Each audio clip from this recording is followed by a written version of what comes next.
Assalamualaikum warahmatullahi wabarakatuh. Pemirsa yang budiman, kita ketemu pada Dari Langit Membaca Dunia dalam topik beragama di media sosial, medsos. Saya singgah di satu masjid untuk menunaikan salat Jumat.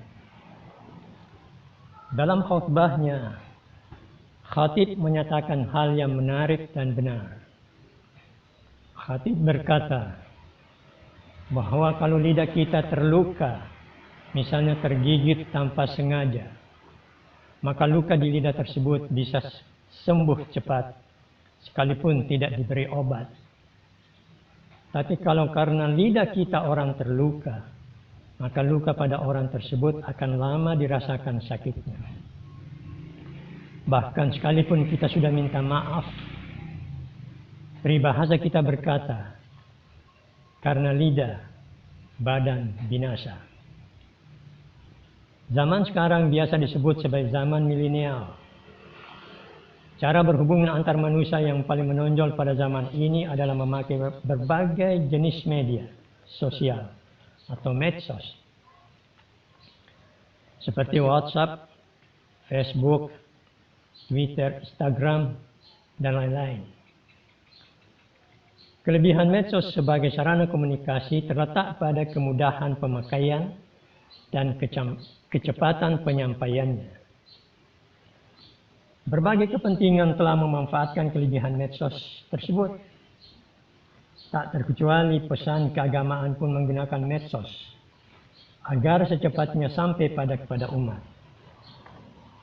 Tidak seperti surat kabar yang harus menunggu saat terbitnya baru bisa dibaca, atau radio yang harus menunggu jam siaran baru bisa didengar, atau jam tayang kalau televisi. Pada menit yang sama, suatu kejadian bisa segera tersiar ke publik lewat medsos.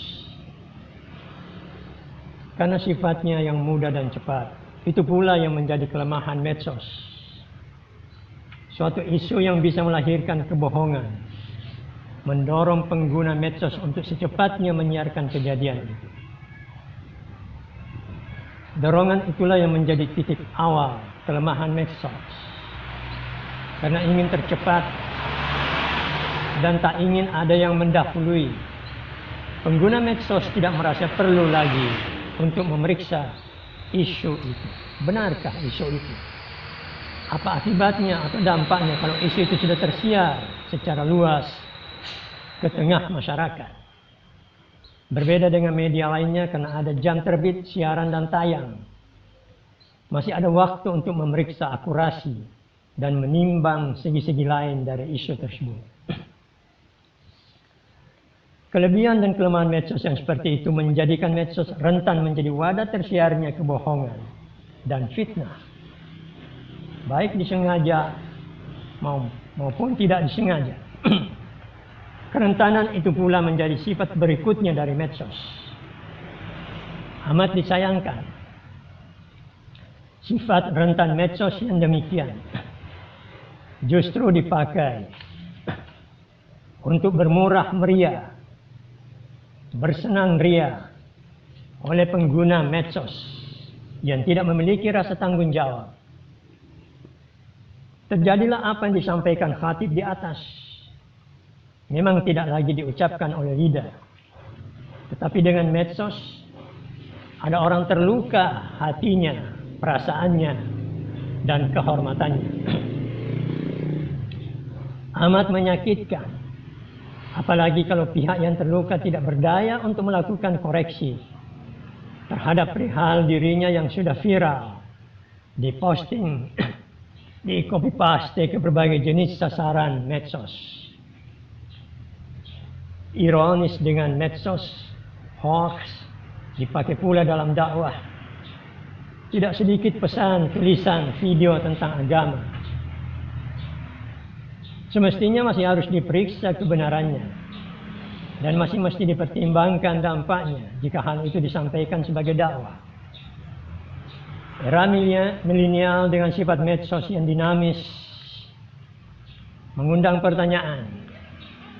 Bagaimana agama dipegang di tengah medsos pada era milenial ini? Atau masihkah agama bisa dipegang dalam era milenial? Ada beberapa jawaban yang bisa diberikan. Satu, agama sudah tidak diperlukan. Kedua, agamalah yang menuntun dalam bermedsos. Ketiga, agama harus ditemani oleh akal sehat. Keempat, cukup akal sehat saja yang dipakai jika agama pun sudah berlumur hoax atau kebohongan. Anda boleh menambah jawaban lainnya jika 4 jawaban tersebut menurut Anda tidak memadai. Salam medsos. Assalamualaikum warahmatullahi wabarakatuh.